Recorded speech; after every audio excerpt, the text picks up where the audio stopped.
تھی۔ میرے عزیزو، اصل فتح تو یہ ہے جو حسین ابن علی کو حاصل کی۔ مولا حسین ابن علی رضی اللہ تعالیٰ عنہ کو جو اللہ تعالیٰ نے مقام دیا، اور اسی طرح سے ملک شام بھی ہم نے دیکھا، دمشق کے بازار جہاں مولا کو نیزوں پر لایا گیا تھا، وہاں پر معلوم کیا کہ یزید کی قبر ہے کہاں، تو لوگوں نے بتایا کہ فلاں جگہ ایک دمشق کے لوگ کوڑا کرکٹ جہاں پھینکتے ہیں، کچرا پھینکتے ہیں، اسی کچرے کے اندر کہیں اس کی قبر ہے، لیکن کوئی نشان نہیں۔ تاریخ میں ہے کہ یہ جگہ قبر یزید ہے، اس جگہ پر یزید دفن ہوا تھا، اور اسے ایک بڑی بیماری لگی تھی، اس بیماری میں وہ مرا تھا۔ تو آج تک میرے عزیزوں یزید کی قبر کچرے میں گم ہو گئی، اور مولا حسین کی قبر لاکھوں کی ہدایت کا ذریعہ بنی ہوئی ہے، مرکز بنی ہوئی ہے۔ یہ ہے اصل فتح مبین۔ کربلا میں مولا حسین کے ساتھ جو بھی سلوک ہوا وہ غم کی داستان تو ہے، غم ہے اس لیے ہم سناتے ہیں، مگر میں غم کے بعد تمہیں سلانا نہیں چاہتا۔ آؤ تذکرہ امام حسین میں کربلا کے بعد کیا ہوا۔ جب سارے شہید ہو گئے، ان کی لاشوں پر گھوڑے دوڑائے گئے، تو جو لوگ قریب آبادیوں کے لوگ تھے وہ آئے، ان لاشوں کو سمیٹا، کتنوں کو تو انہوں نے دفن کیا اور مولا حسین کو دفن کیا۔ اب بیویاں خیمے میں تھیں، قیدی بنائی گئیں۔ سیدہ زینب فاطمہ زہرا کی سگی بیٹی ہیں، حسین ابن علی کی سگی بہن ہے، زوجات امام حسین ہیں، بی بی سکینہ ہیں۔ اس خیمے میں چند عورتیں رہ گئیں، اور بیمار زین العابدین ہیں۔ یزیدی لشکر کی طرف سے لوگ آئے اور کہا کہ اپنے ہاتھ آگے بڑھاؤ۔ ہاتھ آگے بڑھائے گئے تو ان کو ہتھکڑیاں ڈال دی گئیں۔ رسول اللہ کے گھر والوں کو ہتھکڑیاں ڈال کر باہر نکالا گیا، خیمے اجاڑ دیے گئے۔ بعض روایات یہ بتاتی ہیں کہ خیموں میں آگ لگا دی گئی۔ جب خیمے جل گئے، شام کا وقت تھا، مغرب کے بعد یہ لٹا ہوا تاخت و تاراج قافلہ کوفہ کی طرف جا رہا تھا۔ کربلا سے اب یہ کوفہ جا رہے تھے، لیکن ظالموں نے جتنے شہید ہوئے تھے ان کے سر سنبھال کر رکھے تھے۔ امام حسین ابن علی کا سر لے لیا، عباس علمبردار کا سر لے لیا، اور علی اکبر امام قاسم کے سر کاٹ کر لے لیے۔ سارے سروں کو انہوں نے، اس لیے کہ اس وقت ثبوت پیش کرنے کے لیے سر دکھانے پڑتے تھے کہ ہم نے ان کا قتل کیا ہے، اب سروں کو انہوں نے نیزوں میں ڈال دیا اور سروں کو لے کر نیزوں سے چلنے لگے۔ یہ سفر ان کا شروع ہوا، کوفہ کی طرف چلے۔ یہاں ایک بڑی بات مجھے یاد آتی ہے، مولا حسین کی ایک کنیز تھی جس کا نام بی بی شیرین بتایا گیا ہے۔ وہ سیدہ فاطمہ تو زہرا رضی اللہ تعالیٰ عنہ کی بھی خدمت کر چکی ہیں۔ بی بی شیرین، اس کو حضرت امام حسین نے آزاد کر دیا تھا۔ وہ کہتی تھی کہ میں آزاد نہیں ہونا چاہتی ہوں۔ کہا تھا کہ تو بڑھاپے کو پہنچ چکی ہے، تجھے ہم نے آزاد کر دیا۔ اور اس کے بعد مولا حسین نے جب یہ مدینہ طیبہ میں تھے، بی بی شیرین کو کہا تھا کہ تو آزاد ہے، جا، بہت سارا مال دیا تھا اور جمع کر کے کہا تھا کہ تو چلی جا، اپنی بقیہ زندگی آرام سے گزار۔ تو کہتی ہے ایک شرط ہے میری، میں اس شرط پر جاؤں گی۔ امام حسین ابن علی نے پوچھا کہ ہم نے تجھے کسی چیز سے روکا نہیں، منع نہیں کیا، کیا چیز تو چاہتی ہے؟ بی بی شیرین نے کہا تھا کہ مولا حسین، بس چاہتی ہوں کہ میں گھر بنا لوں، گھر میں رہوں، ایک بار آپ اپنے قدم رکھ دینا، ہم غریبوں کے گھر پر ایک بار آپ تشریف لے آئیں، میری وہ معراج ہو جائے گی۔ امام حسین نے کہا بس اتنی سی بات، ہم تو غریبوں کے گھر روز جانا پسند کرتے ہیں، ہم روز جانا پسند کریں، جا ٹھیک ہے تیرے گھر ہم آئیں گے۔ اور بی بی شیرین نے کہا نہیں مولا، میری ایک درخواست یہ ہے کہ آپ اپنے خاندان کے ساتھ آئیں گے، اپنے شہزادوں شہزادیوں عورتوں کے ساتھ آئیں گے۔ مولا حسین نے ساری عورتوں سے کہا دیکھو بی بی شیرین کہتی ہے اس کے گھر دعوت ہے، ہم سب آئیں گے۔ اور اس کو بطور مسکراتے ہوئے آپ نے فرمایا بی بی شیرین، ایسا نہ ہو کہ ہم آئیں اور تو پہچان ہی نہ سکے، ایسا نہ ہو کہ تو پہچان ہی نہ سکے۔ قدموں میں گر گئی، کہا کہ میں آپ کے گھر کی کھائی ہوئی، میں آپ کی پروردہ، کبھی آپ کو نہ پہچانوں، ایسا کیسے ہو سکتا ہے؟ وہ خاتون گئی کوفہ کے قریب ایک چھوٹی سی بستی میں گھر بنایا، بڑا اچھا سا گھر بنایا، اور اس کی بستی والے بھی اس کی بڑی عزت کرتے تھے کہ یہ فاطمہ کے گھر کام کی ہوئی عورت ہے، حسین ابن علی کے گھر کام کی ہوئی عورت ہے۔ وہ ہر گھر میں جاتی تھی، بستی والوں سے کہتی تھی لوگوں دیکھنا میں نے گھر بنایا اور پیغام بھیج دیا ہے، فاطمہ کے لاڈلے شہزادہ رسول امام حسین نے مجھے وعدہ کیا ہے ایک بار وہ میرے گھر تشریف لائیں گے۔ بستی والے کہتے تھے کیا تیری قسمت ہے کہ تیرے گھر مولا حسین آنے کی بات کر چکے ہیں، رسول اللہ کا شہزادہ تیرے گھر آئے گا۔ سب اس کی گاؤں میں بڑی عزت تھی، لوگ کہتے تھے کہ اس کی بات پر حسین آنے والے ہیں۔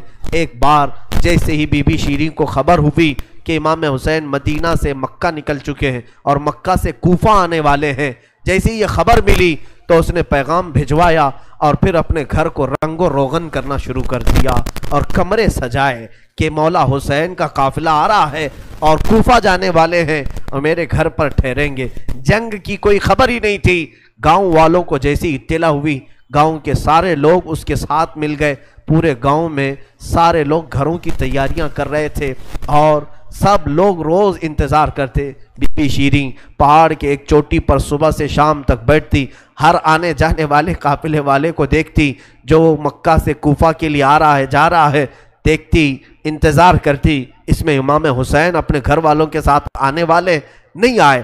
کئی دن گزر گئے اور اسی زمانے میں ایک رات ایسی آئی کہ اس کے گھر ایک عورت آئی، کہا بی بی شیرین اٹھو جلدی۔ کہا کیا؟ کہ حاکم بصرہ ابن زیاد کا لشکر بہت بڑا لشکر ہے اور وہ لشکر باہر آیا ہوا ہے، تیرا بڑا گھر ہے، وہ چاہتے ہیں کہ آج کی رات تیرے گھر میں گزارے۔ کہا کون لوگ ہیں، کیوں آئے ہیں؟ کہا سنا ہے کہ ایک باغی نے بغاوت کی تھی اور اس کا سر کچل دیا گیا، اسے مار کر کے اس کا سر لایا گیا ہے اور اسی کو دمشق امیر المومنین یزید کے پاس لے جایا جا رہا ہے۔ بی بی شیرین نے کہا پتہ نہیں کون سا باغی تھا، کس نے بغاوت کی تھی، کس سے جنگ ہوئی تھی، خبر نہیں ہے، بہرحال اگر حاکم کا قافلہ گھر کے دروازے پر کھڑا ہے تو میں دروازہ کھول دیتی ہوں۔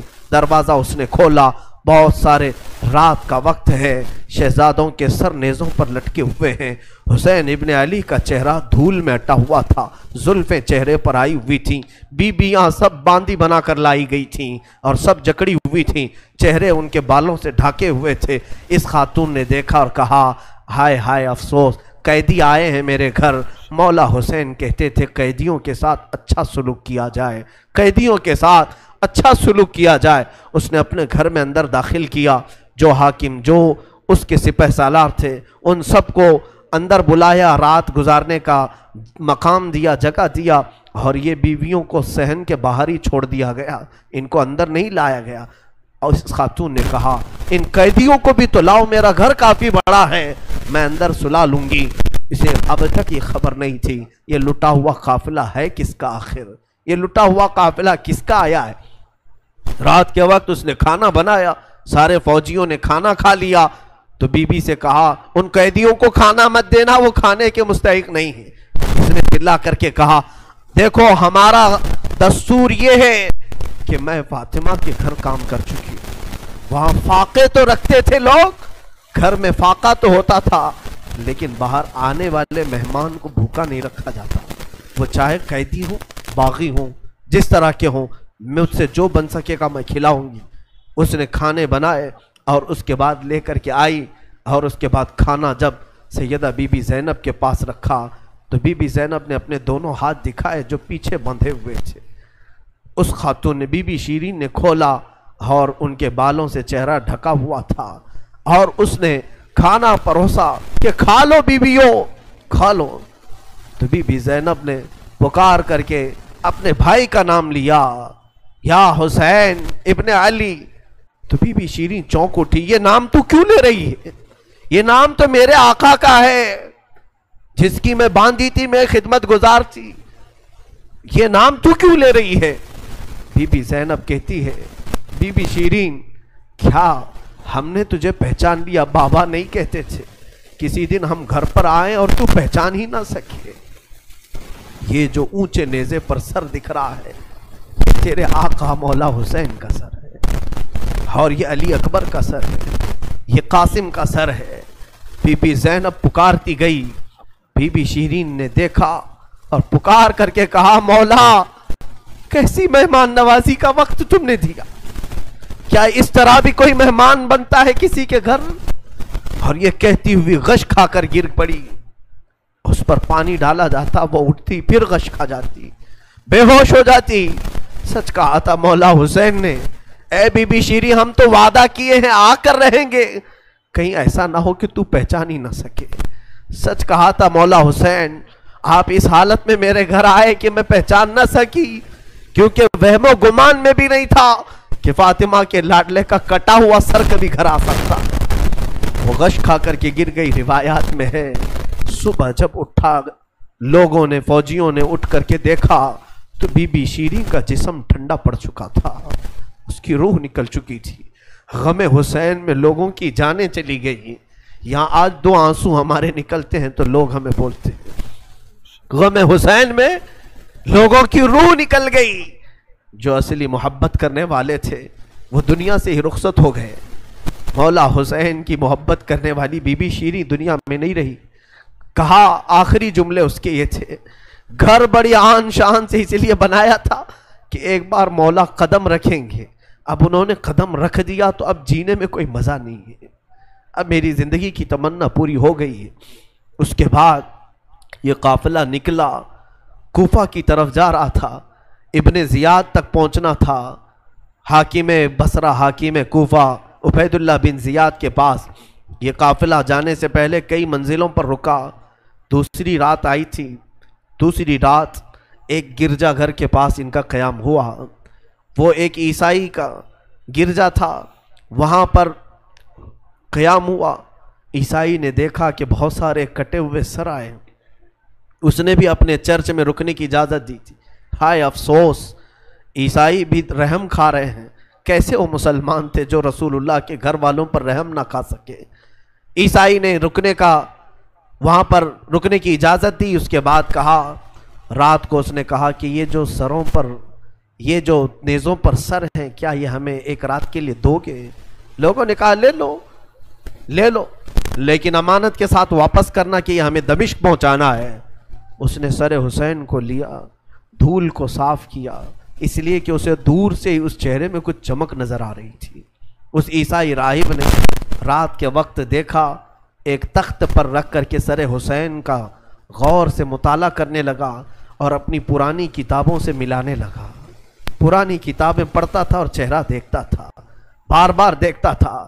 پھر چیخ کر کے کہا, ہاں میں اپنے مقام کو پہنچ گیا, اس لیے کہ مقدس کتابوں میں لکھا ہوا ہے نبی کے آخری نبی کا نواسا ظلمن قتل کیا جائے گا اور اس راستے سے جائے گا, اور یہاں کی گرجا میں اگر رکے تو گرجا میں جو خدمت گزار ہے وہ اس کی خدمت کرے, مولا اسے جنت عطا کرے گا.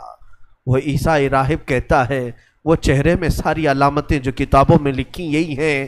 وہ ایمان لے آیا, کلمہ طیبہ پڑھا, اسلام قبول کیا. رات میں اس کی دنیا بدل گئی. میرے عزیزو, اسی کو کہا جاتا ہے اسلام زندہ ہوتا ہے ہر کربلا کے بعد. حسین کے انتقال کے بعد بھی اسلام پھیل رہا, ایمان دوسروں کو بانٹ رہے ہیں. صبح تک اس گرجا میں رکے, پھر دن پورا گزارے اور شام کے وقت ٹھنڈے وقت میں کوچ کرنے کا ارادہ کیا, اور سر امام حسین جو ان لوگوں نے نیزے پر لیا تھا اس کو ایک جگہ گاڑ دیا, اور اس کے بعد اپنے پانی وغیرہ کے استعمال کے بعد قافلے کو کوچ کرنے کا حکم دیا. قافلہ آگے چلا, لیکن جو فوجی آتا سر حسین کو اٹھانے کے لیے نیزے پر, وہ تو ہلکا ہو چکا تھا لیکن وہ زمین میں ایسا گڑ چکا تھا کہ اٹھتا نہیں تھا, کسی سے ہل نہیں رہا تھا. بہت لوگوں نے کوشش کی. پھر آ کر کے انہی ظالم یزیدیوں نے بی بی زینب سے کہا, اے خاتون, یہ تمہارے بھائی کا سر زمین پر ایسا جمع ہوا ہے, ہٹتا نہیں ہے, آگے بڑھنا ہے ہمیں, یہ ہٹتا نہیں ہے. بی بی زینب نے غور سے دیکھا اور کہا, قافلے میں دیکھ لو سب ہیں یا نہیں, قافلے میں سب ہیں یا نہیں. دیکھا گیا تو بی بی سکینہ قافلے میں نہیں تھی, قافلے میں موجود نہیں تھی. بی بی زینب نے کہا, وہ میرا غیور بھائی ہے, اپنے خاندان والوں کو چھوڑ کر کہیں جاتا نہیں تھا, اپنی بچی کا غم ہوگا, آگے نہیں بڑھتا, تلاش و سکینہ کہاں ہے. لوگوں نے ڈھونڈنا شروع کیا, پہاڑ کی ایک چھوٹی سی چوٹی پر وہ بیٹھی ہیں اور ایک خاتون کی گود میں بیٹھی ہیں. کوئی ایک خاتون ہے اسے سہلا رہی ہے, تھپکیاں دے رہی ہیں. بی بی سکینہ 9 سال کی عمر میں ایک بڑی معزز خاتون کی گود میں ہچکیاں لے لے کر رو رہی ہیں اور کچھ باتیں کر رہی ہیں. بی بی زینب نے دور سے دیکھا, خاندان میرے چینل کو لائک کریں, شیئر کریں اور سبسکرائب کریں, گھنٹی ضرور دبائیں تاکہ آنے والی کوئی ویڈیو ترنت آپ تک پہلے پہنچے.